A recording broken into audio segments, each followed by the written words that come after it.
Good evening, everybody. If everybody would rise for the Pledge of Allegiance, appreciate it.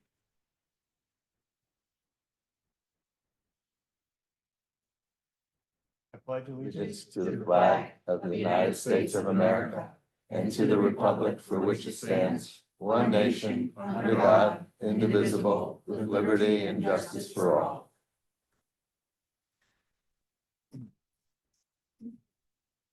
Beth, has this meeting been published? Yes, Robert? yes, Chairman, it has. Thank you. Can I have a roll call, commissioners? Mr. Davis, Mr. DeWise, Ms. Duffy, Ms. Fisher, Mr. Grillo, Mr. Parikh, Councilwoman Roberts, Mr. Scott, Chairman Zabrowski. Here. We have a quorum. The minutes for our September 12th, 2024 meeting. Any revisions after review by our commissioners? If not, I'll take a motion to accept. Make a motion to accept those minutes. Second. Roll call, Mr. DeWise, Yes. Ms. Duffy, Ms. Fisher, Yes. Mr. Grillo, Yes. Mr. Parikh, Councilwoman Roberts, Yes. Mr. Scott, Yes. Chairman Zabrowski. Yes. Thank you. Attorney report? Thank you, Chairman. Only one item to discuss at our next meeting. There may be a request involving a old easement on that property. As part of the utility authority, county utility authority, pipe in it, and that the Riverton folks need to vacate. So, I don't know if you've heard anything about this, but we're trying to figure out the description of the using of the property. It's a really good thing that we don't want to get rid of the easement because there may be a piece of the authority type in it, they do need to vacate the easement.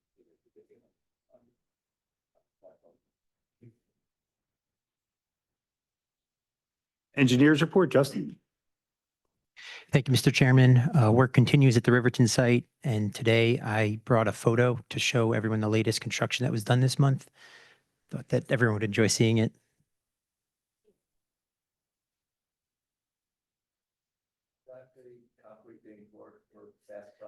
No, this is a separate photo. Beth is going to share it on the screen. Yes. This shows the foundation has been completed for the Bass Pro Shop this month. So that's the perimeter of the building.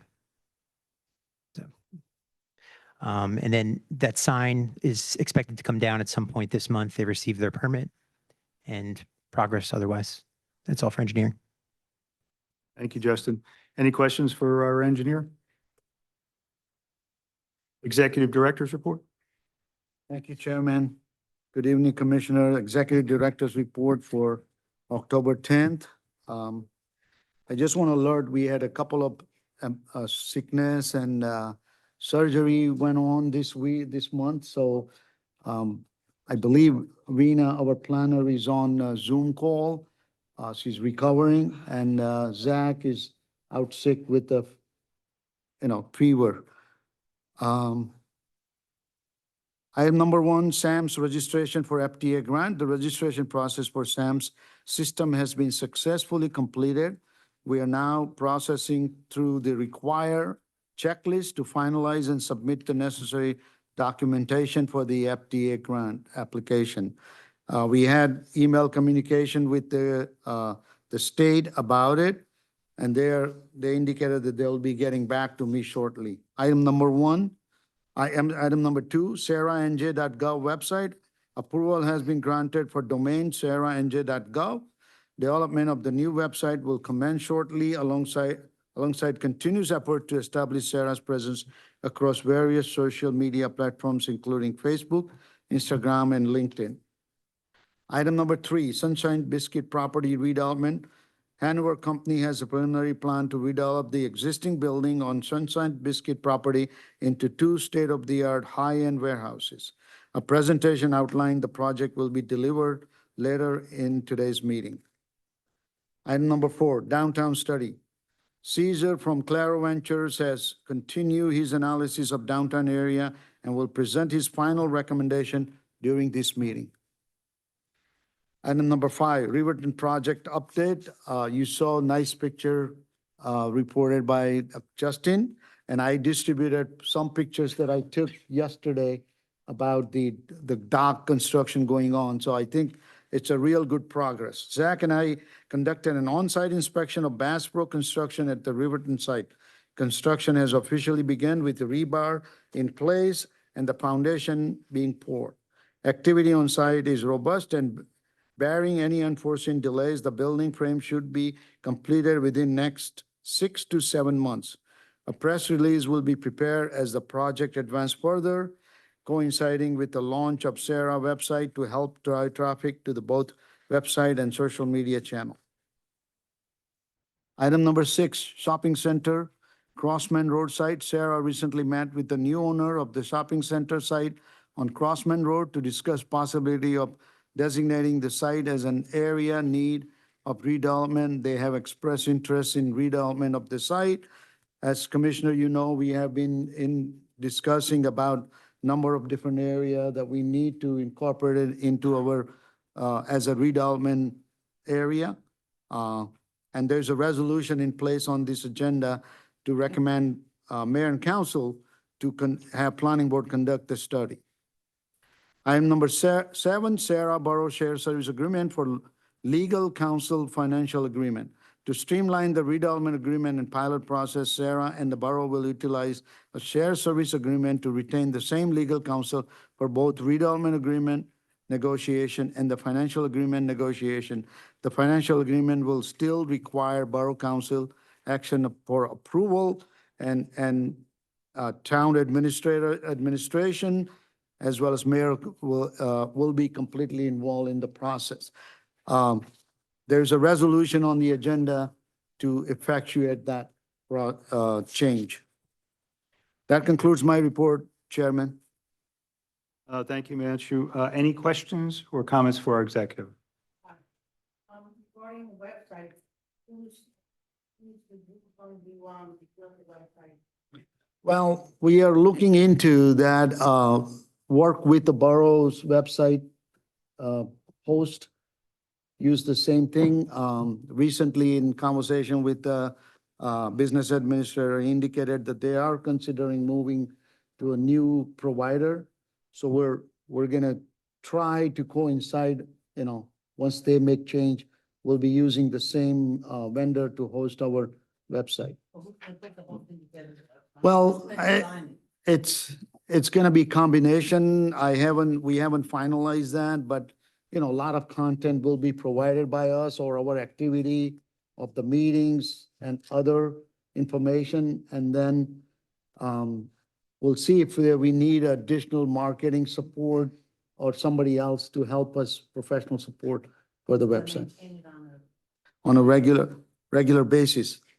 Again, I think the most website that drives the traffic to website and information is the content. And we want to make sure we have rich content for people. The idea is that we want to attract people from outside looking at that and coming in town to maybe, you know, propose their businesses or bring new businesses in town. It's also important for the information to get out to our community as well as what's going on, and to be able to give accurate information so that there aren't any questions as well. people that current. Yep. Instagram and things. You need someone who, you know, this is like their responsibility every day to look at it. As long as you have, they're gonna be sharing service. The borough on it, and you have someone independent. Well, most likely we'll work with the borough and the shared service agreement, as we have established that as some one of the additional things. See how they're, you know, who they're using and everything. And if that works for us, that's what we would like to do. We don't want to go independently our own providers or something like that. And I think many of things that has to work together with the borough. So jointly doing that makes sense.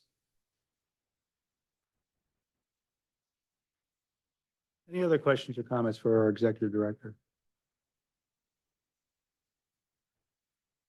Moving on then, authorization for payment of bills, total amount 48,066.39. Operating total is 45,126.39. Escrow total 2,940. Questions or comments in relationship to the authorization of payment of bills? If not, can I get a motion to accept? I'll make a motion. Second. Roll call? Mr. DeWise, Yes. Ms. Duffy, Yes. Ms. Fisher, Mr. Grillo, Yes. Mr. Parikh, Yes. Councilwoman Roberts. Yes. Mr. Scott, Yes. Chairman Zabrowski. Yes. Thank you. On the agenda now, we have two presentations, the first of which is the final report for the downtown area from Claro Ventures. Caesar?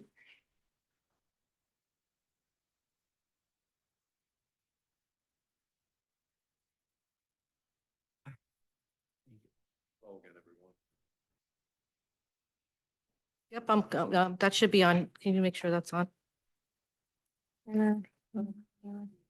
So I believe everyone that's here tonight was here last month, but we've added some stuff to the presentation and we'll go through it.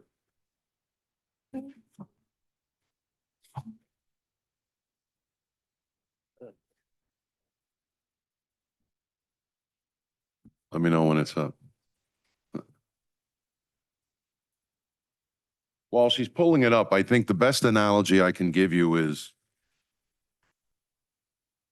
Main Street is the sick patient, right? It hasn't taken its medicine for some time. It's been neglected, hasn't taken care of itself. This document provides some medicine to help it get better.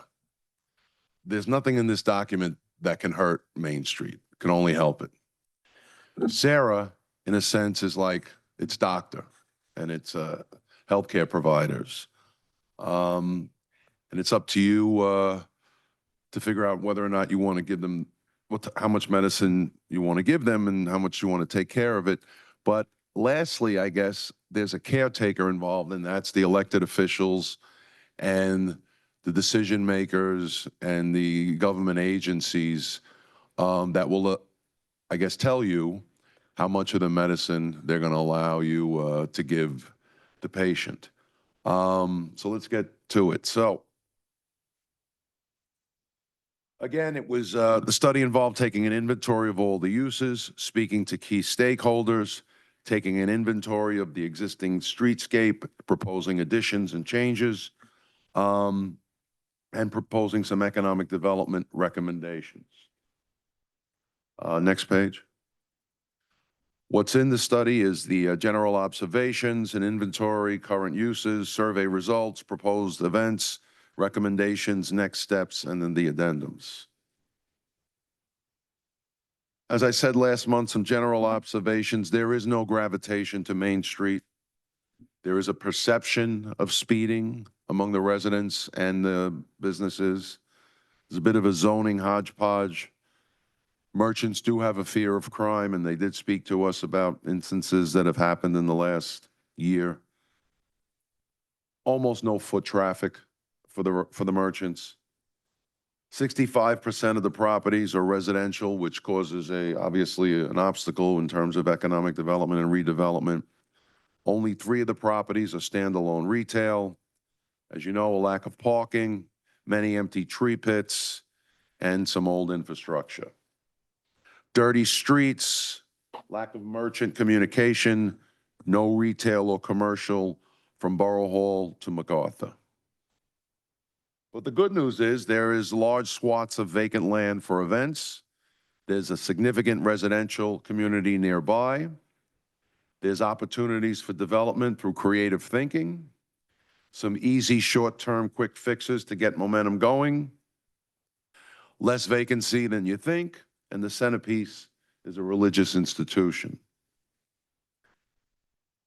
In terms of inventory and current uses, I won't go through it because I'm sure all of you know what each of those terms mean, so we can skip that. But there are 4 types of zoning, only 6 vacant locations, 36 occupied businesses. And within those 36 occupied businesses, you have 8 hair salons, not a good sign. Only 4 food to go, not a good sign. 3 offices, obviously a small number, 3 auto, 3 medical, 2 floral and gifts, 2 cafes, and then a bunch of other basic retail. So there's a long way to go in turning the strip around. However, what we found with the survey is everybody's kind of on board that they want to make a difference. They want to see improvement. There's no one that we came across that was against improving Main Street. And then, of course, all the merchants and residents complained about security or lack thereof, speeding, and the lack of foot traffic. In the interviews we conducted with SERA members and others, restaurants, coffee shops, and retail shops were the 3 most desired recommendations. Breweries, ice cream shops, and medical offices also receive multiple mention.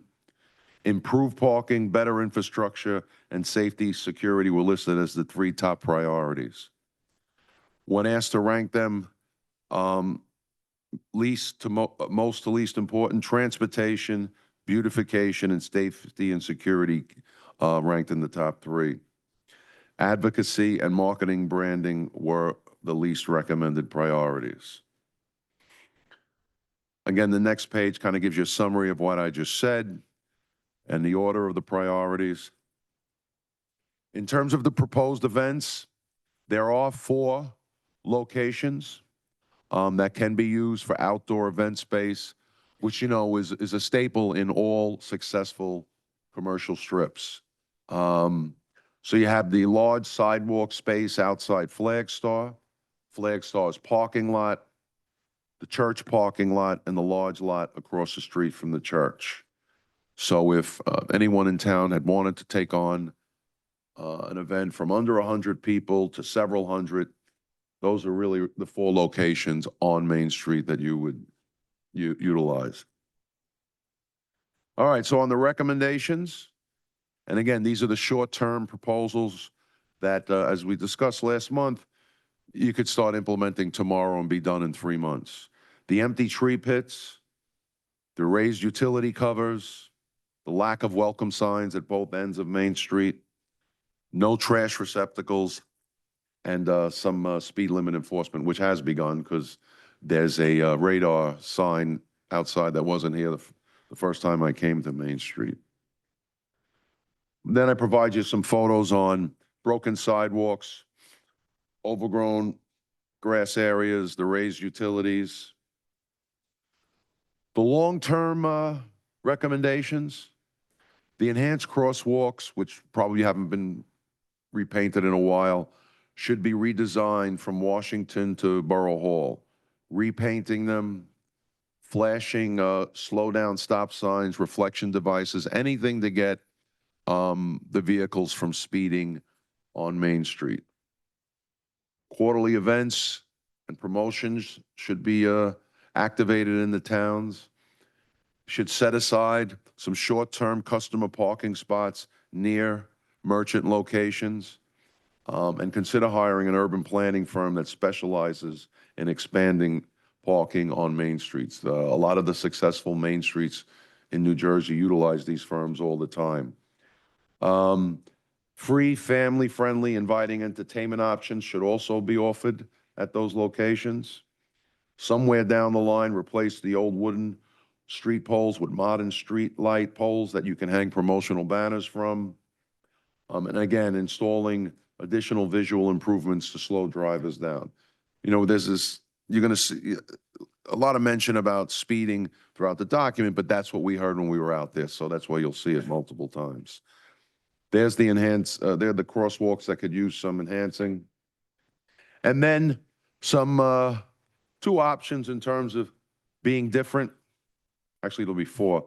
A commercial zoning overlay should be initiated for both sides of Main Street from Washington to Hague. The only way you're going to bring back significant retail and good retail and destination retail is to take bold action with the commercial zoning overlay. Relocating the post office, which, you know, in the 5 times that I've been out here, despite what some people may say, it does not generate any foot traffic for the other merchants. It doesn't. People go to the post office and then they go home. That post office is in a prime location on Main Street. It's almost like in the center of the strip. It would be a great location for a community center or a gathering place. And, you know, Sayreville's a big town. You could put that post office anywhere. People will go. And then just the additional benefit of relocating it is that it'll free up the nearby 30 spots on the lot that's connected to the post office.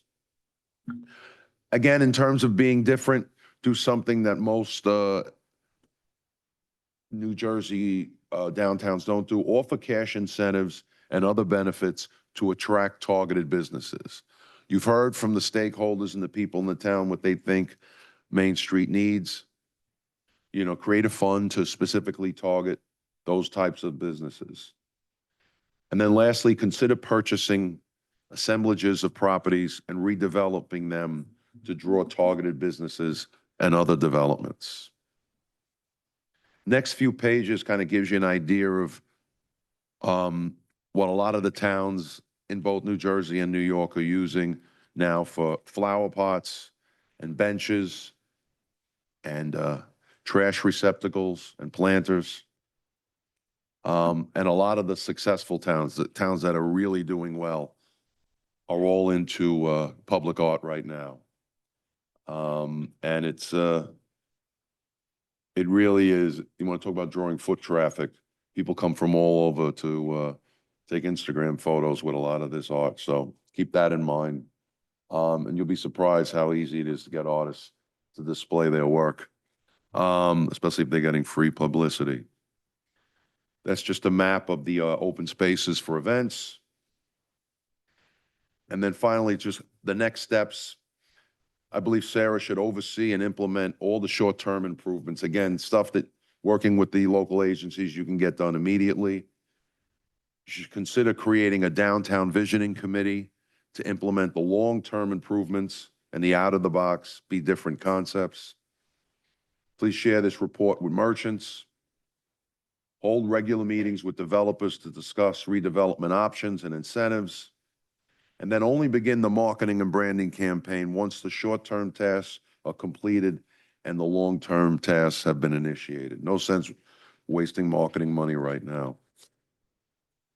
And then this next page is basically just kind of a timeline of accomplishing things, not starting them, but accomplishing them. I believe you can get all those short-term initiatives done within the first 6 months.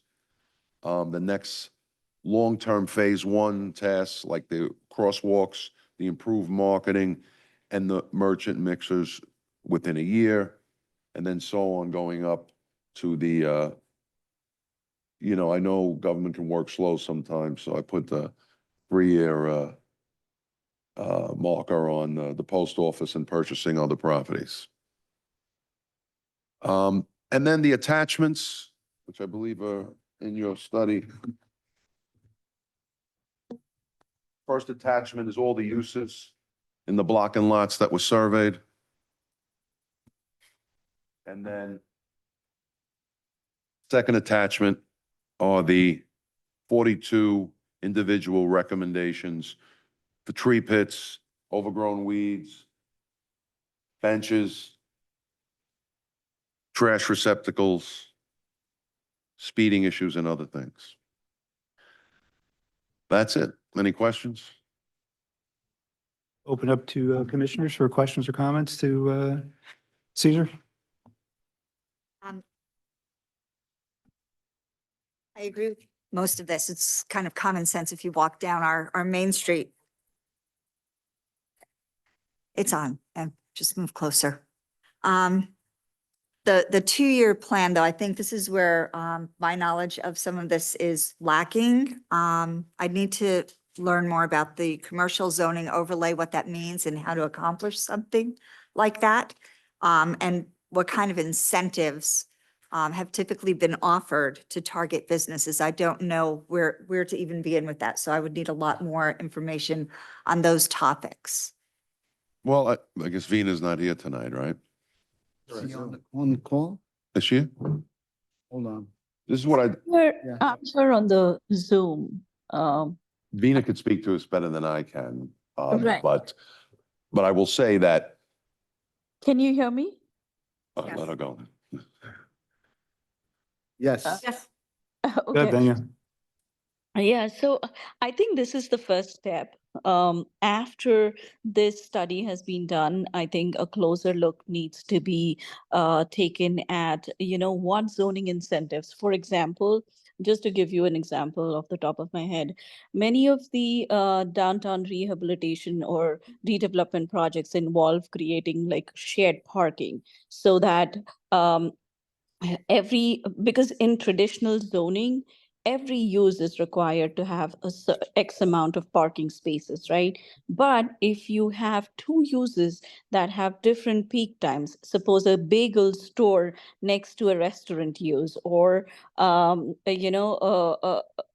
fine dine restaurant next to a bagel store, which means the bagel store would have morning peak hours, whereas a fine dining restaurant would have evening peak hours, then they could have a shared parking arrangement. So, which means that they need to provide fewer parking, and that way you can encourage businesses to come in.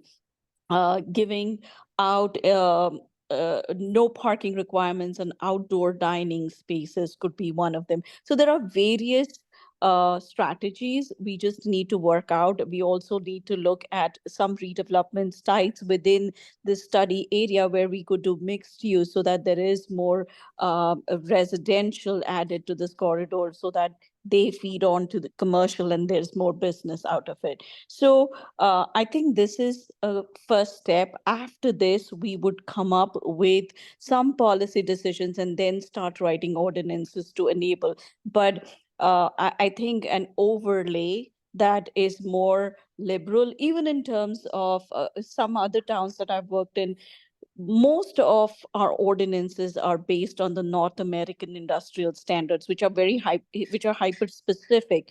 But the newer ordinances for Main Street allow more flexibility in terms of uses, and that also attracts more businesses into the town. So when an overlay ordinance is written, these are certain things that we can focus on. But again, I think as a next step, maybe a draft policy document or an ordinance should be discussed at SERA before it goes to the council so that we get feedback from you guys and then it is passed on to the council. And so Commissioner, I think my point on that is there is a learning curve, at least for me, for what we could possibly do in 2 years. I think now is the time to start thinking about maybe workshopping and coming up with what works and get a better understanding. So when it is time to make those decisions, we'll be prepared. And I think that's an excellent suggestion. The workshop sessions could be utilized to come up with policy measures, and then we can fine tune them into an ordinance and present it to the council later. Any other questions? Yes, the short-term objectives, very Yeah. good, very easy, good fix. The one thing you did not address again was the issue of the sidewalks, which had been stated was an issue because of how narrow they are. And you made no mention of them anywhere Well, I believe. further. Well, I believe in the addendum, there is a few listed for improvement.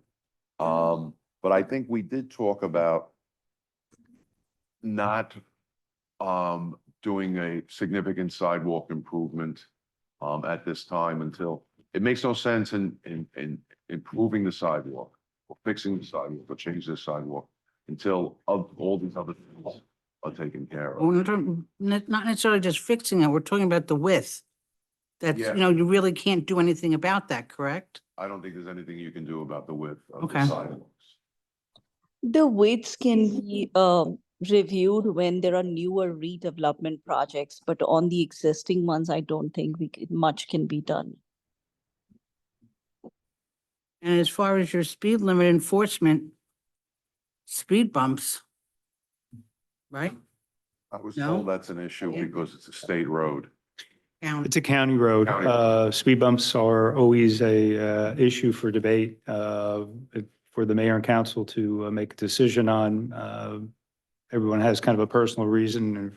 And I think the clearer thing is the vision of having the speed limit actually reduced to 25. And I know that David's had some conversation, which he could probably share with everyone related to that. And also, with this short term, even the short term objectives that you have here, who's responsible for all that? Financially and making the plans and, you know, getting contracts for, it? Is that the borough council would handle that? Yeah, you have to understand that we're at the very infancy of discussion on the downtown. Mayor and council ultimately have the purse strings as to any recommendations that we would make in relationship to downtown. The thought here is that if we put together a cogent plan and one also that has timelines in it, that hopefully all or part of that can be adopted and funding can be sought for that, whether it's something that we may already have in relationship to funding that's available or to grants or what have you. But to have answers tonight to what Caesar's providing, we wouldn't have that because Caesar is actually kind of giving us somewhat of a blueprint or a footprint to start investigating further where and how we want to make those recommendations moving forward. Now, SERA may have some opportunities to have resources to begin certain projects, particularly some of the beautification, but by and large, it's going to be recommendations to mayor and council. Ken, before you do, I know David wanted to add something for the speed limit issue. Yes, in accordance with the chairman's request, I contacted county. Discuss. Okay, thank you. In accordance with the chairman's request, I contacted the county to determine whether or not they'd be receptive to lowering the speed limit. They indicated to us that it would require us to go through and have a speed study and an engineer's report justifying why. And I think the estimated cost for going through and doing that is between $6,000 and $10,000 because of the work that's associated with it. But both the county engineer and myself feel positive. I can't say it's absolute, but we think that it's a real likelihood that from MacArthur to Washington, we should be able to lower the speed limit. Like, I'm sorry, just in relation to that, would SERA be able to finance that study? Absolutely. If agreed upon? It's consistent with your portfolio of doing those things necessary to improve redevelopment areas. You might have to make it. You might, Chairman, it's within the statutory. It's hard to tell. Okay. It's within the statutory purview and your portfolio as the redevelopment agency in town. It would probably have to be within a redevelopment area for SERA to do it directly. But SERA also has the ability to make grants or contributions back to the borough as we did this year with $100,000. So there's a couple of ways to do it. Ken? Yes, oh.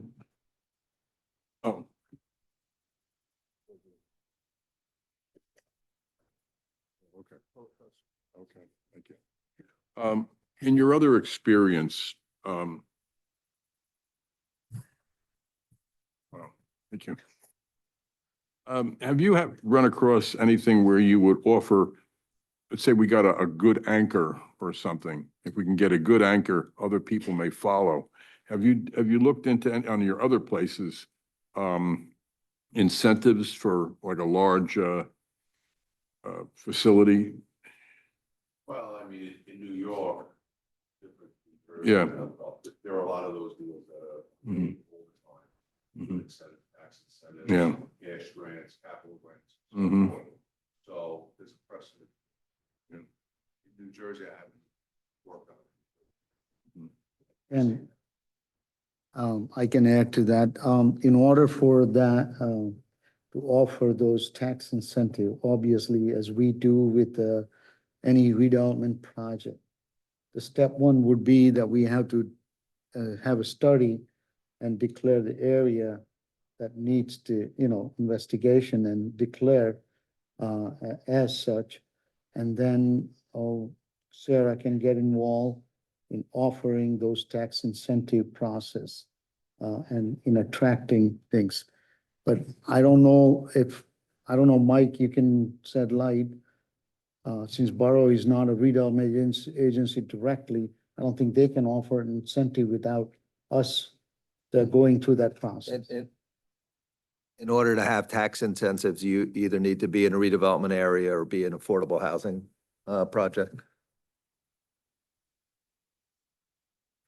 Well, I think, yeah, I think there's also something we're overlooking, which is existing grants, right, from NJEDA, for instance.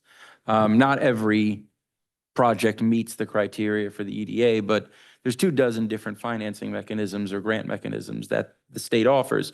The challenge is often that the property owner or developer is not aware that they exist, and that's a role that really Himanshu can play, right? And that could be, there are programs where the state will help defer cost of expanding a space, renovating a space. All of those are relatively minor contributions compared to large development, but that could help spur a vacant property today that's, 1,500 square feet of retail to become occupied. And those are things where I think, the commentary here was they want more communication, the merchants. I think more communication through SERA, even though it may not be a redevelopment project, it's part of the larger scale goal of trying to inject capital. And it's not our capital, it's the state's capital. And so I think that's just an effective mechanism as well to consider. Chairman, if I may. Steve, if you don't mind, I would like to have a chat with you because I think I can look into some of those funding options and help Himanshu, because once we have kind of zeroed in on what can be used, we can put it on Sarah's website so that it helps businesses and steer it that way. I think lack of information is a problem many a times where businesses don't know. So we could do that research and post it on our website and then have them, pursue it further. Chairman, between Steve, who has an experience and is with his employment with the downtown, and Weena's experience and both of their connection with state, I think we can establish some level of help to the merchants, existing merchant or new coming merchant. That's something certainly we can do. I think, Mike, we can do that even without having. That you absolutely can do. And there are also grants, I believe, Highland Park and Metuchen have utilized grants for sidewalk beautification projects, as have many other towns throughout the state. So those funds are available. That would be the borough, most likely the applicant on that. Right, but it's very competitive. So we have to do, so there are certain steps that Borough and Sarah will take in order to establish that downtown. Steve, you know about that, right? Yeah. And yeah, so I think to answer some of the questions that raised, I think there are some things we already been talking about, thinking about, what can we do to improve? When, there's a lack of direct transportation connection to our downtown. But there are other ways we can improve the condition and make the downtown really, busy downtown for the town. But just so we're clear, the recommendation that I have in my study is for a cash grant program specifically for this town. All those programs that Steve mentioned and others mentioned, they should be looked at. But keep in mind, they're offered throughout the state. Every downtown has access to that. My recommendation under the title of Be Different is for Sayreville to be different, to have its own cash grant fund as an additional incentive that separates you from these other downtowns. So a micro grant program for A beautification. micro grant program just a cash grant because every business, the need is different. Some will need it for capital, some will need a micro grant, so forth. But I think that makes sense. I mean, I defer to Mr. Baker on the legality of how Sarah or the town could handle it, but just setting aside a certain amount of money every year for capital improvements, facade improvements, et cetera. It's very common throughout the state, but it's managed at the local level and doesn't require state grant funding. And, we can work our way through that. As the chairman said, we're in the infancy of this project, but I think micro grants are a very appropriate and exciting way to go about trying to improve some of the appearance of these buildings. And again, particularly for destination retail, because, I mean, sometimes we got to be honest with each other and say, why would a business come here when there's so many other options just in this area, in this part of New Jersey, to open up a retail shop? But so you've got to separate yourself from the pack by doing something different. So. Any other questions or comments for Caesar?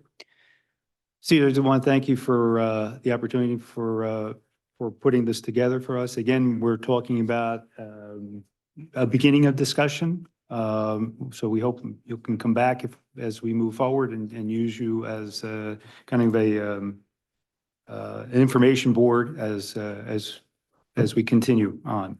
Call me anytime. Thank you. Ordinarily, we have a public portion that's at the end, but Caesar, so you don't have to stay through the rest of the meeting. If there's anybody from the public that might want to make questions or comments, I will tell you, keep in mind, again, when you do have these questions or comments, we may not have specific answers because this is, again, just at the very infancy of what we're discussing. Jim?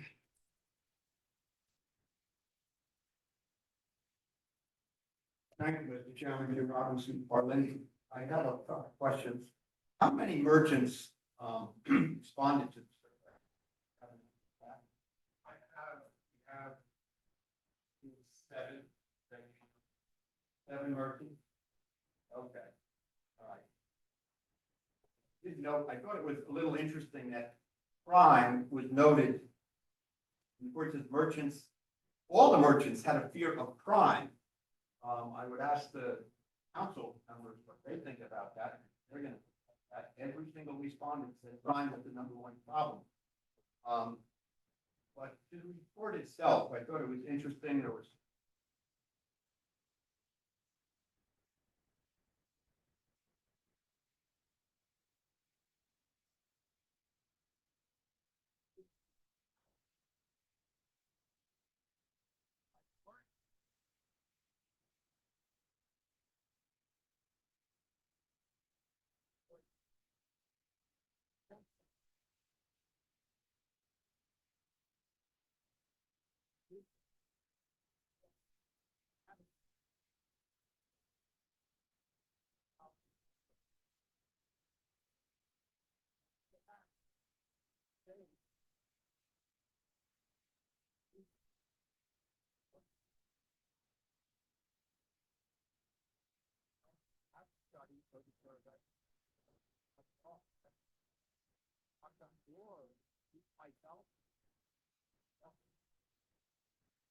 very happy. And the theater is still there.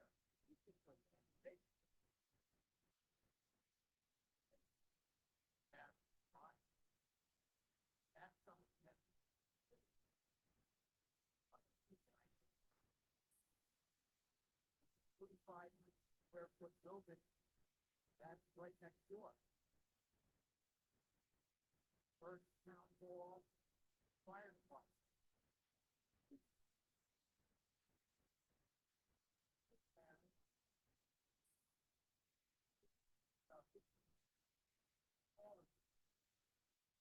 But it's supposed gallery, it's supposed meeting, it's supposed like that building, in fact, lent itself wonderfully to be a brewery or beyond Bomber Cafe or something.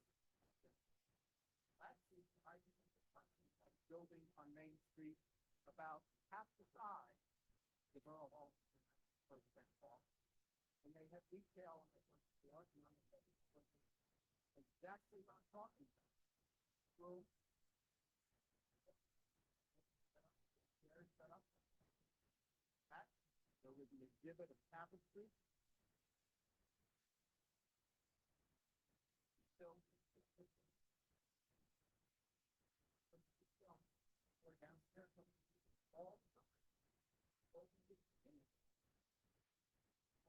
Right next door. Do the survey and just drill out.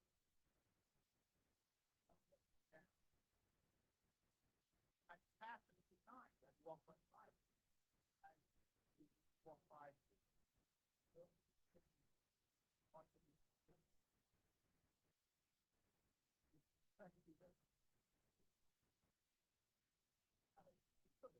I think it's a matter that's not important.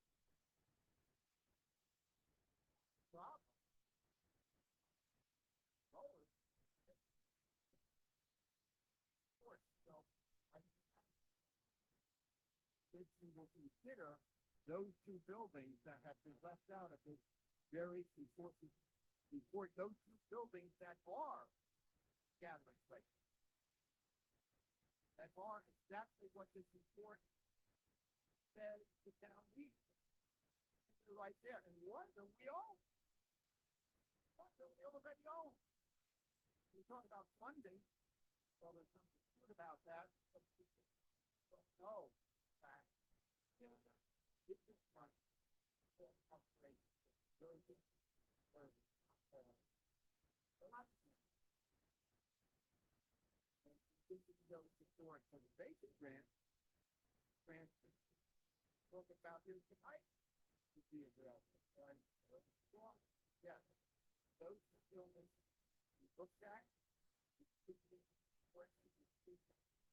everything that they do, that is my life.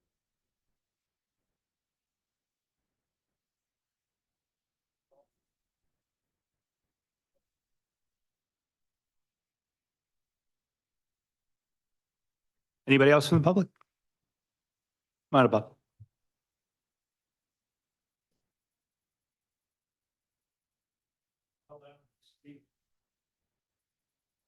Only if she says you can. Wait, am I going to ask Paul, is it okay? Okay, well, it's not really, He's got a Yankee shirt. not on, sure it's about okay.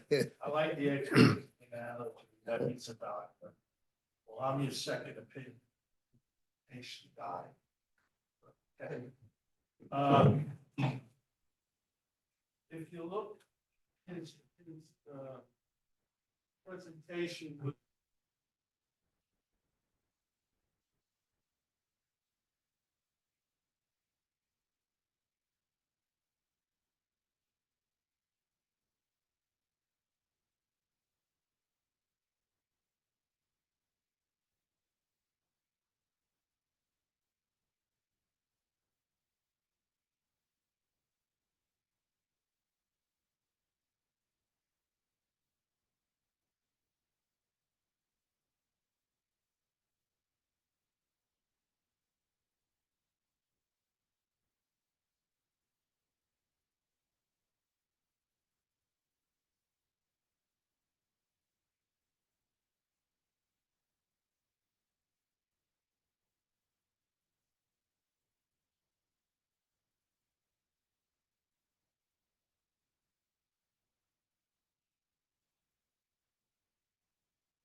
Thank you, Bob.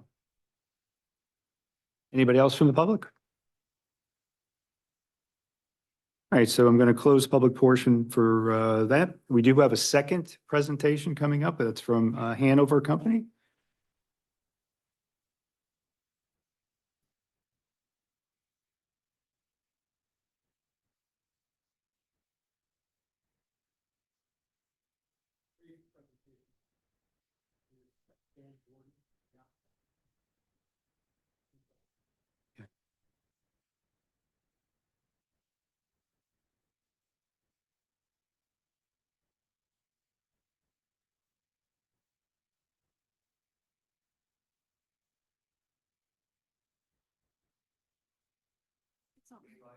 Hi, is that better? Okay, wonderful. Hi, Dan Gordon with Hanover Company, here to talk about 4,000 Bordentown. We have a couple of boards that we're going to put up, and I'll keep it short, and then happy to answer some questions if there are any about what we're thinking about. Hanover is a large developer based out of Houston, Texas. I live in Bethesda, Maryland. And I'm responsible for our Northeast industrial region. In the region, we're in development of approximately 5 million square feet of industrial, currently under construction on about 500,000 square feet. I'm particularly excited about this site because I think it presents such a wonderful redevelopment opportunity. So currently on the site, there's 850,000 feet of obsolete, really Class C or worse industrial that's currently producing about $1 a foot. It was built in the 40s. I think it was renovated in the 60s. There's asbestos in the dirt. There's asbestos in the building. There was asbestos manufactured on site. It's a complicated site, but it's also a really great site.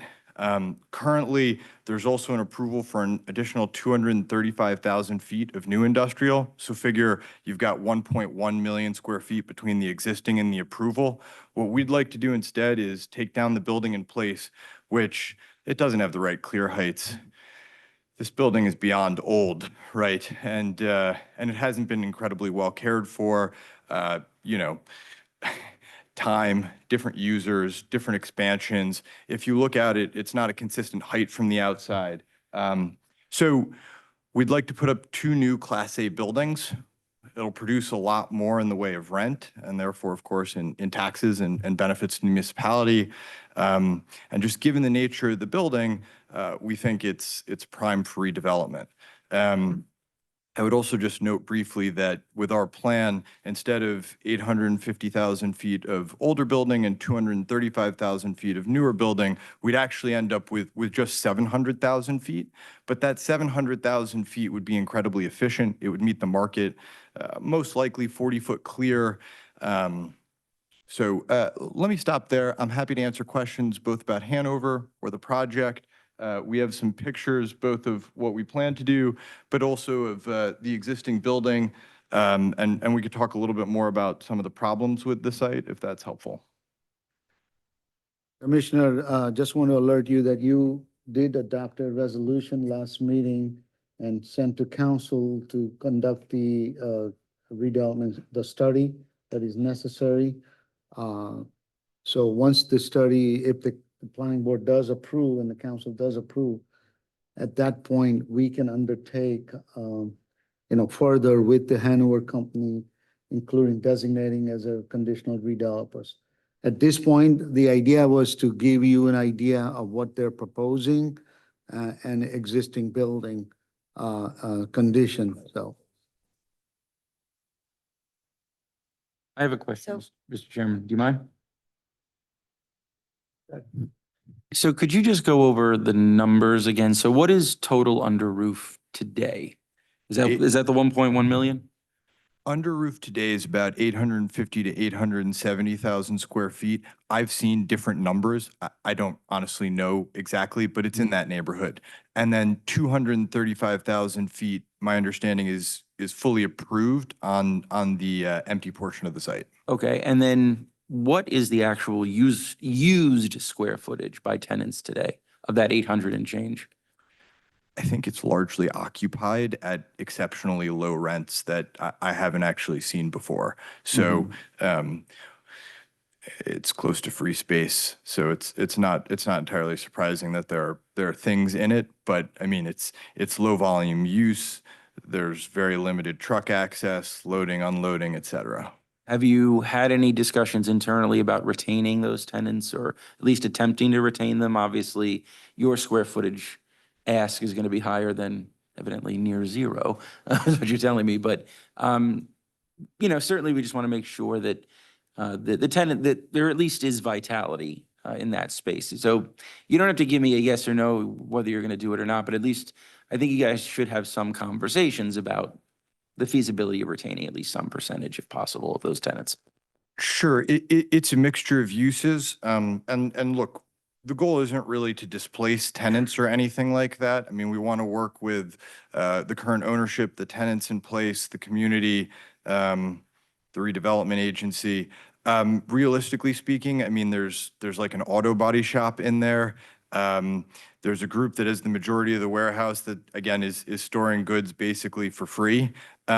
So I think the goal would be to have productive conversations with the tenants, and anybody who wants to stay and is looking for Class A warehouse space, we'd love to talk to. So definitely open to it. Sure. Thank you. Donna, do you have a question? I just wanted to be clear, this is the very beginning of this process and what you're proposing. So this is just an introductory presentation. You're introducing your plan and idea to us.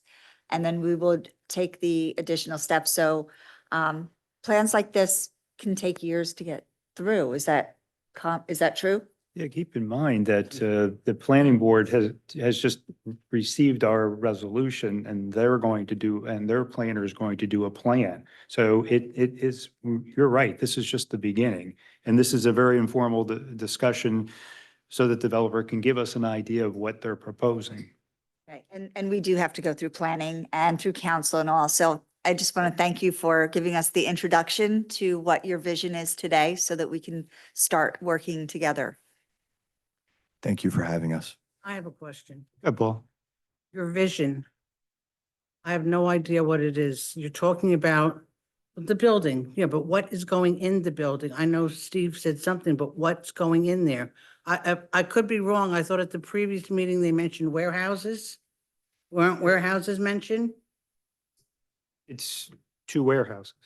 So it's going to be warehousing. All right, it's going to be warehouses. As he explained, it's a Class A warehousing. What's class, I'm sorry, what's class A? Well, hit the button. It's on. Sorry, what is class A? Warehouses. So there's been an evolution in warehouse space, particularly in the United States, and particularly post-pandemic. Warehouses are getting taller, right? So more space in which to rack goods. They're getting deeper. They're becoming generally more efficient, if you will. And so if you were to look at older warehouses, there might be varying roof heights. They might only be, let's say, 24 feet tall from the floor to the maximum height at which you could stack goods. They might not be as deep. They might not have as many truck docks. But the rate of e-commerce growth in the United States remains quite material. And most think there's additional room for that to run. So Class A warehouse is taller. It's a little bit deeper. There are more truck docks. There's better lighting. The list goes on. And so, yes, I think when you build warehouses like this, your first thought these days is distribution tenants, but you can meet F&B potentially, e-commerce. There's a broad range of potential tenant types. So you don't really have an idea of who would go in there. How many docks will there be? Roughly 100. I don't think we're anywhere near that. There's not even zoning in. Well, if you already have the size of the building, okay, he said he knows the size of the building, correct? Yep. And it's a Class A, so you know how high and deep. So you should have an idea now then of how many trucks or docks you're going to be putting in each building. So Lindsay was helpful, right? So it is roughly 700,000 feet, and she said it was about 100. The Class A standard would be about 1 per 6,000 square feet. These are 360-foot deep buildings, but yes, again, this is a very early stage conversation about the project, but I think to make a Class A development functional, you're trying to hit something in that 1 per 6,000 neighborhood. Yeah. And also, the other thing is, which I mentioned previously, when this was brought up at the last minute, is the traffic. The increase of truck traffic, which, I've mentioned previously on many occasions for many different projects that are going on. And you say a low volume, what's low volume? 10 trucks, 5 trucks? I 20 think we have to trucks? be careful that we're not going to get, because we're starting to skate into a formal application where the developer would come in, have formal presentations, we'd swear everybody in, there'd be engineers, architects, and what have you. We're not there yet.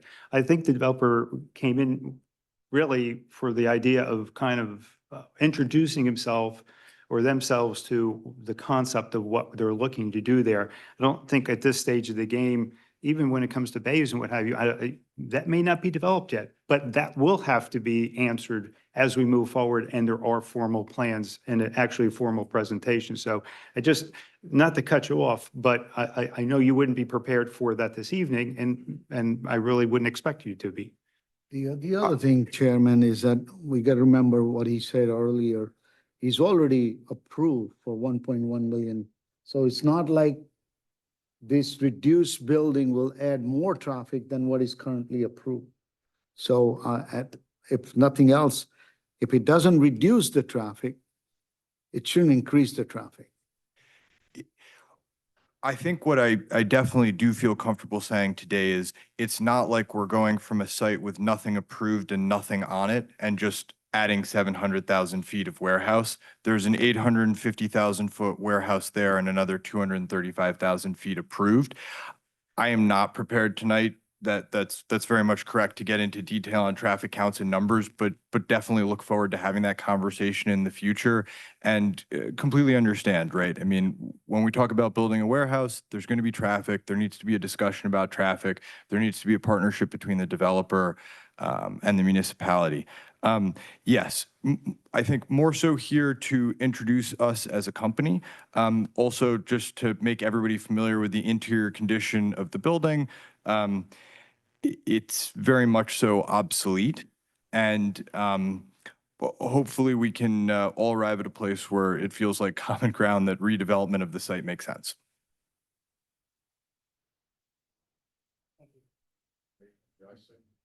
Go ahead, Ken, I'm sorry. Talked before about e-commerce. I'm into jobs. I look for jobs. Could you explain what e-commerce would be and what kind of jobs would be offered there? Yeah, so most of your standard warehousing and distribution functions, right? So goods are going to be, so a building like this could become light manufacturing, it could become e-commerce, it could be F&B. If it were e-commerce specifically, what you would expect is goods racked, probably all the way to the top of the clear height, and the jobs would be driving jobs, delivery jobs, people working fulfillment within the warehouse, people storing goods within the warehouse, driving forklifts, redistributing goods internally. But then you also have office jobs within the warehouse, right? So planners, buyers, et cetera. One of the wonderful things about spec development is you are trying to figure out how to meet a large swath of potential tenants. But yeah, I mean, e-commerce is obviously a large part of what's driving the heady demand for industrial space. You use the term F&B or F&P? Sorry, food and beverage. So I was going to pretend I knew what it was. no. I mean, that can be anything from somebody distributing water to, I mean, goods to restaurants, to goods to supermarkets. The list goes on. I want to thank you for being here this evening and giving us this opportunity to see what you envision. There won't be any public portion this evening. You will be back at a later date, and it will be a formal application. There will be a public portion after that application for any questions or comments. Council, anything? Okay. Appreciate it. Thank you. One last question. I'm sorry, one last, There is a public portion that's coming up at the end of the meeting, and you can make whatever questions or comments you have. You can forward it to the mayor and council. It would be, but unfortunately, this is not a formal, this is only an informal presentation. They're not prepared to answer any questions this evening. Will not let me speak on this matter while they are here. Is that what you're saying? Well, if they decide to stay till public and there's a question, that's possible, but at this stage of the game, we're not opening up their presentation now. and I just wanted to ask a question. Is it possible to get some of the pictures that you brought in today on the boards? Okay, thank you. I appreciate it. Thank you.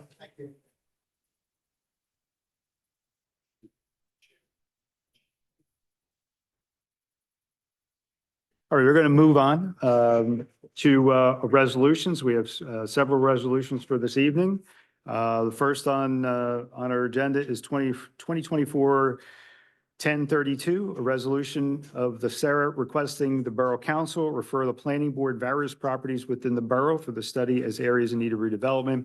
You recall, this is B and C that was removed from the last resolution we did. I don't know if either Mike or Himanshu want to give a little detail to that. These are the properties discussed last time. I don't know if Macho, this is- Fina. If you recall, originally we had a three property listed on the last month resolution.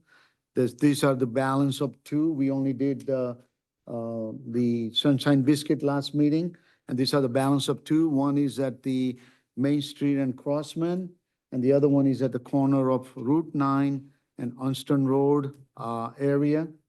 So those are the two area that we would like the study to be conducted so that if they are, to make sure they're qualified for redevelopment process.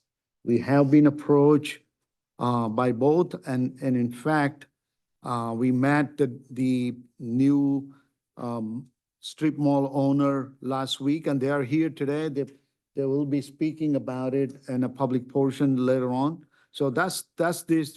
All we're doing, just like last time, is we're sending to the council to consider them as for the study. Am I right, Mike? That's Correct. good. Okay. And then there'll be a resolution that Anthony will likely draft on behalf and, for referral to the planning board. Any other questions or comments on it?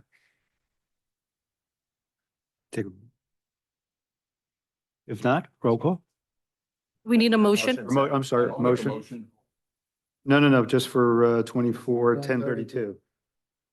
Which, we doing all of them or? Just- No, just 1032. I'll make a motion. I like to do all. Can I get a second? I'll second. Roll call. Mr. Dewise? Yes. Ms. Duffy? Yes. Ms. Fisher? Yes. Mr. Grillo? Yes. Mr. Parikh? Yes. Councilwoman Roberts? Yes. Mr. Scott? Yes. Chairman Zabrowski? Yes. Thank you. Right now, we have Resolution 2024-1033, resolution for shared services with the Borough of Saraville for redevelopment and pilot programs. Mike, you're probably most appropriate to explain that. Thank you.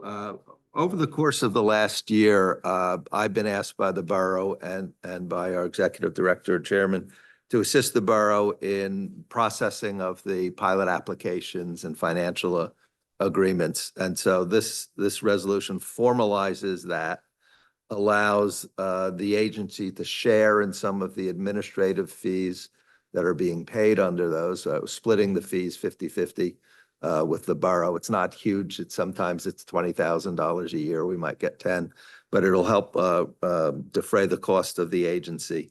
But the decisions on the finances of a pilot and the voting on the finances of the pilot solely stays with the mayor and council. We're just providing an administrative function and getting some reimbursement for the expenses on it. So I reported this in my administrative report that we would like to do this. We have been reviewing this, and there are other reasons. And I'm used to an agency where it was kind of a joint efforts and everything is handled by redevelopment. Here, we are set up a little bit differently, where there's a separation of duty, and it's necessary. But I think that when it comes to this financial agreement, critical pilot financial agreement, it's important that a consistency is in place. Because if we decide, we negotiate, we're involved in that initial phase, we know deeply what the financial agreement, we don't want to have now turn over the new attorney, new legal counsel now starts basically fresh. Generally, they would do the study, but it would be, continue by our attorney and then hand it to the council, and then they make a final decision. Now, what I said earlier, if you recall, that in this process, the borough administrator is deeply involved with us. We've been working together, and he'll be involved. So this is not just us finalizing or deciding, or that's none of those things is happening here. All we're doing is saying that we don't want to miss something that we had agreed in a financial, that eventually becomes part of the financial agreement that ultimately the developers is responsible. So And what also makes this work well is the borough and SERA have the same financial consultant. So it'll stay consistent. Any questions? That'll ask for a motion. Make a motion, please. Second. Roll call. Mr. Deweise? Yes. Ms. Duffy? Yes. Ms. Fisher? Yes. Mr. Grillo? Yes. Mr. Parikh? Yes. Councilwoman Roberts? Mr. Scott? Chairman Zabrowski? Yes. Thank you. We have resolution 10.34, resolution of the Saraville Economic and Redevelopment Agency amending the bylaws of the Saraville Economic and Redevelopment Agency to establish new article, was that 15? So, Chairman and Commissioner, one of the things that we notice, if you notice in your budget documents, there is a requirement, whether do we have a policy about reimbursing commissioner employee. For example, we ask the commissioner and employees to take classes, and we reimburse them. Generally, that's mostly maybe a mileage reimbursement necessary. And when I looked at it, there was no policy established. So I'm asking Commissioner, Mike put together the policy document based on other agency, and we'd like you to adopt it so we're in compliance with the state requirement. Yeah, that's it. Now, if I could add to that, next month, there'll be a procurement policy that will ask you to adopt in order to meet the requirements of the federal transportation grant. So it'll fit on half a page, but we have to do it. Questions or comments? Yes, will you provide the policy after we adopt this? Or is this the policy in itself? Yeah, the policy should be part of your, Oh, okay. it should be I'm part of sorry. it. Yeah. I'm sorry, I looked at the wrong exhibit. Yeah. Okay. Yeah. Good. No other questions or comments? Can I take a motion? I'll make a motion to approve this. Second. Roll call. Mr. Deweise? Yeah. Ms. Duffy? Yes. Ms. Fisher? Yes. Mr. Grillo? Yes. Mr. Parikh? Yes. Councilwoman Roberts? Yes. Mr. Scott? Yes. Chairman Zabrowski? Yes. Thank you. Finally, 2024-1035, resolution approving assignment of redevelopment agreement from Insight Development Partners LLC to 1970 New Jersey Route 35 Urban Renewal LLC, and clarifying and confirming certain provisions of Section 7 of the redevelopment agreement. And Mike, I'm sure you have an explanation. I'll be happy to explain that. This is something that the agency gets frequently. When a developer first comes in before the agency, they're XYZ LLC or XYZ Inc. As they move further along the process, and if they're going to request or receive a pilot, the state requires them to be called an urban renewal entity, LLC. What that means is they're sort of a limited profit corporation. They're only allowed to make a certain amount of profit, and any excess profit gets shared back with the borough. So this is probably, I think, probably fourth or fifth one I've done since we've been here, where the original entity converts itself and changes its name into a Urban Renewal LLC. The second part of it is I'll say it's the lender, construction lenders, lawyers being overly protective. Ordinarily, our documents provide that if there is a mortgage for construction lending and the property owner has to give a mortgage, that's permitted. In this situation, the property owner, developer is getting a mortgage for construction, but they're also getting something that's called a mezzanine loan. He probably knows what a mezzanine loan is. And the mezzanine loan is not being secured by the land like the mortgage. It's being secured by the ownership interest of the single shareholder in that Urban Renewal LLC. So the lawyer for the lender said, well, it doesn't quite say it's okay. So they asked us to clarify that, yes, it's okay. If we own the land, we might look at it differently. We don't own the land, they own the land. So this is something that Anthony and I have reviewed, seen before, and are recommending its passage. Questions or comments by the commissioners? If not, a motion? I'll second. Roll call. Mr. DeWise? Yes. Ms. Duffy? Yes. Ms. Fisher? Yes. Mr. Grillo? Yes. Mr. Parikh? Yes. Councilwoman Roberts? Yes. Mr. Scott? Chairman Zabrowski? Yes. Thank you. We've hopefully brief discussion on the 2025 meeting schedule adoption. Manchu, any comments? I think that Beth had put together and distributed to the commissioner. It is same second Thursday of every month. We have included August meeting, as discussed last time. If we see that we don't need to take action on any specific important issue, then we'll cancel that meeting. But otherwise, it's the same schedule as last year. And I think everybody, all the professional has been advised, nobody has objected to this. So we would like council, commissioner, if they have any questions, and then we have to adopt it, Beth, by when? November? Yeah, November's fine. I normally put it in the We'll put a newspaper in resolution December. for November meeting. To move, yep. Mhm. Okay. So any questions about the dates? None? Motion to accept? Motion to accept the schedule? Roll call. Mr. DeWise? Yes. Ms. Duffy? Yes. Ms. Fisher? Yes. Mr. Grillo? Yes. Mr. Parikh? Yes. Councilwoman Roberts? Yes. Mr. Scott? Yes. Chairman Zabrowski? Yes. Thank you. Well, to kind of condense things, I'll open to the commissioners any new business through or any of their commissioner comments as well. Okay, seeing none. I'm going to open or I actually need a motion for open.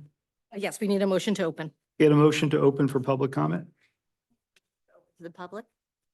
Second. Second. All in favor? Aye. Opposed? Jim? Thank you, John. I want to talk for a moment to the commissioners about the Hanover project. And it's good that we're talking at the very, very beginning. The existing Sunshine Biscuit pays about $730-some thousand in taxes.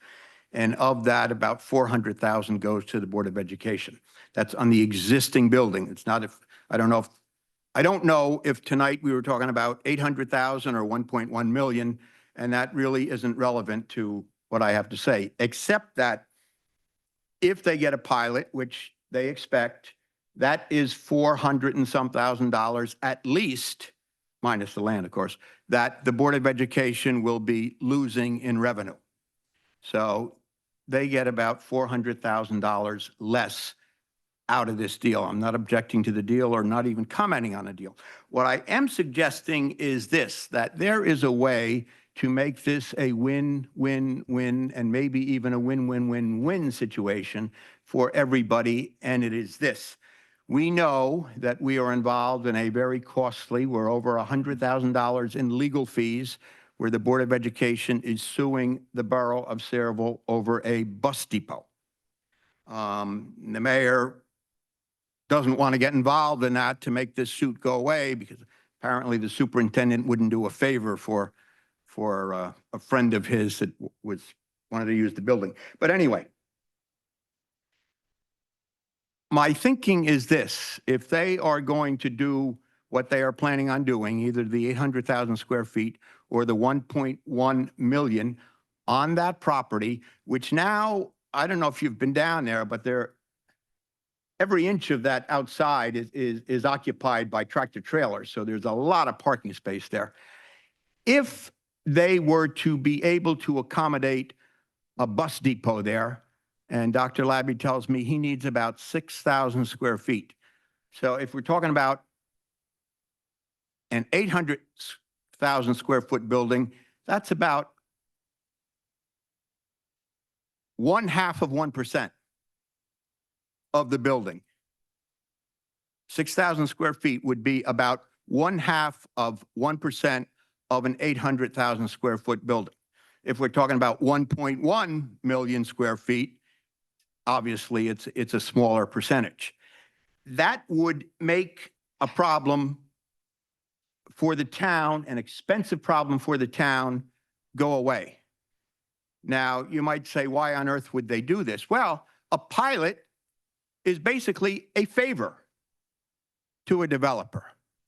They're going to come in and they're going to ask for some tax breaks, because they'll get a tax break. The Board of Education will get at least $400,000 less.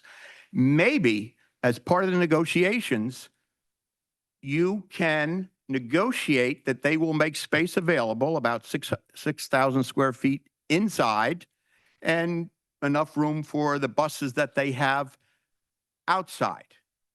Now, I don't know if I know a little bit about warehouses, and I don't know if this actually fits into their model. I mean, nothing is as easy as I've just explained it. I understand that. But you've got a big site there. If you're talking about 1.1 million square feet, you're talking about a very big building. You got a lot of property there. There is some way, and I'm sure not just as easily as I have just described it, but I am sure there is some way to accommodate the Board of Education that helps to make up for the fact that they will be losing almost $500,000 a year on top of the million that they're losing because of Trammell Crow.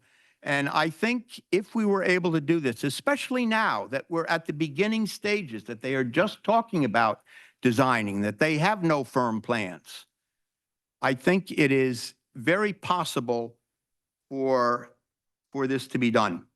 And I would ask if in your discussions with them, you raise this possibility, and in your negotiations with them, because you know that you're allowed to negotiate, not allowed, you're encouraged to negotiate terms of a pilot. And I think this serves a public purpose.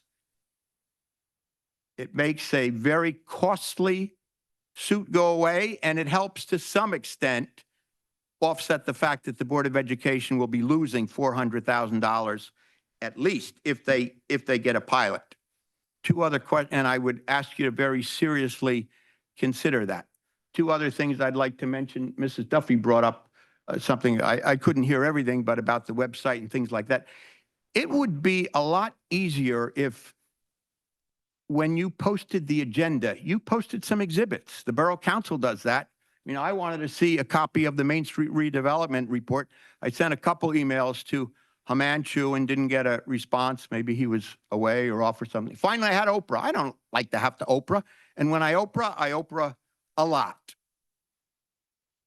So it would be just easier if that stuff, especially if folks are going to look at these things, maybe they want to decide if they want to come to the meeting. If the agenda is there, there are exhibits that are informative, they ought to be there as well. And the last thing, I'm not going to speak to the Grillo matter, but the last thing is the JCP&L. Is that something that SERA is considering making an area in need of redevelopment. The former JCP&L, it's being dismantled now on River Road. That is wonderful waterfront property, very valuable property. New company, I think is it Trident? I think, nobody knows. I think Trident now owns it, a Puerto Rican company. In fact, they were up for a tax sale. And as so often happens, they paid their bill. And I think they owed $300,000 or something. They were very much in arrears.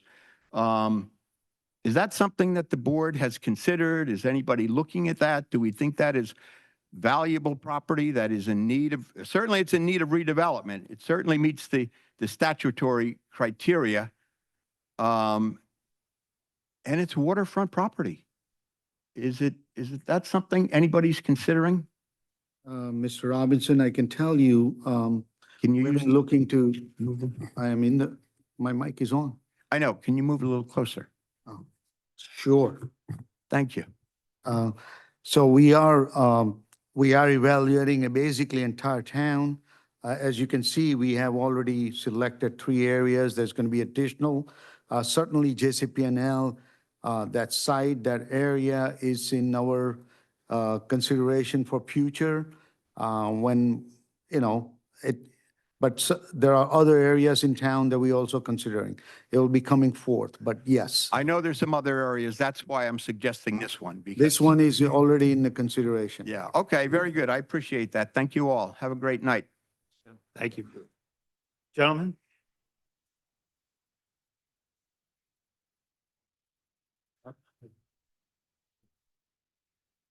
Bob Duffy, 111 Merritt Avenue.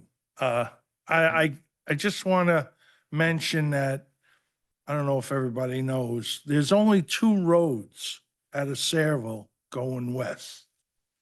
That's Bordentown Avenue and Washington Road. Going east and north, there's 3 roads. Main Street, Bordentown Avenue, and Ernston Road. So just try to take that into consideration when you're agreeing to all these warehouses and the traffic and the truck traffic it's gonna create. We're having a problem. I'm having a problem with the county. I'm fighting them on Ernston Road today. And I'm not getting anywhere with them. And I asked the traffic surveyor in Sayreville to back me, and he's not answering my calls. But I'm not an expert in transportation. I just was a truck driver for 32 years. So I'm trying to help out the town the little bit I can, but I need some experts behind me, like the traffic survey or the traffic commission in Sayreville. And we can nip a lot of stuff in the bud if we catch it early. That's why we're having a problem now. We're overdeveloped and we need to infrastructure on the roads before you give any more warehouses and stuff. That's why they're coming here. Because the property's cheap. They can't buy a piece of property by the turnpike, which 90% of all your warehouses are by big roadways. So, it's not fair to the people of Sayreville. Just take that into consideration. I didn't know if you knew that. Thank you. Thank you, Bob. Good evening, everybody. Yes, my name is Thomas Cordasco. I'm the owner of 8081 Main Street.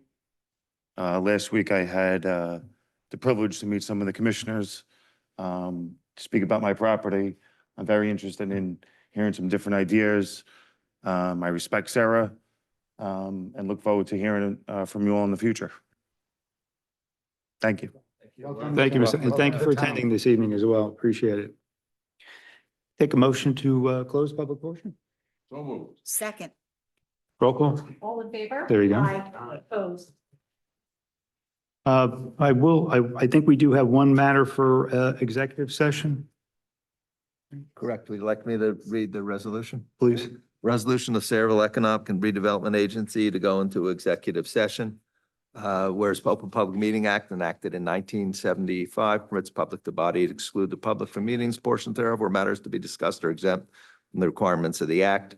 And that when the minutes of the executive session will be made available after the public official action on this matter has been taken. Personnel matter tonight.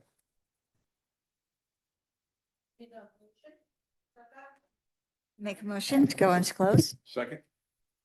Roll call, Mr. Device, Yes. Ms. Duffy. Yes. Ms. Fisher. Yes. Mr. Earl. Yes. Mr. Curry. Yes. Councilwoman Robert. Yes. Mr. Scott. Yes. Chairman Frosty. Yes. Thank you. Very quick, we'll go into the other room so we can.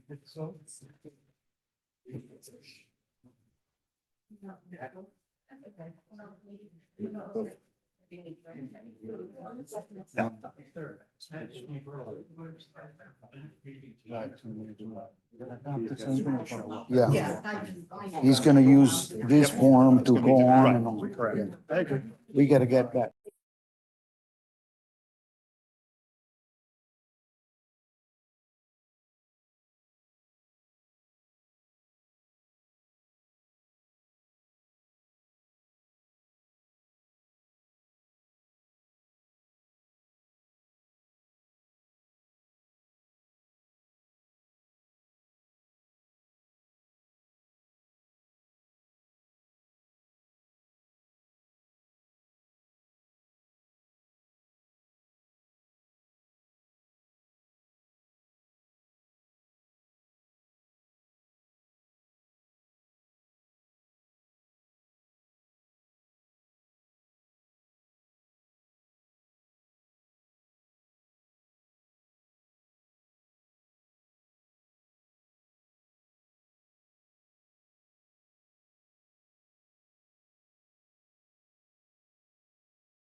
Thanks for putting up with me. No problem. Motion to, Can I make a motion to, We're returning back into regular session. can I get a motion to return back to regular session? So moved. second? All in favor? Aye. Can I get a motion for adjournment? Motion, second? All in favor? Aye. Thank you, everybody. Have a good night. Have a nice month.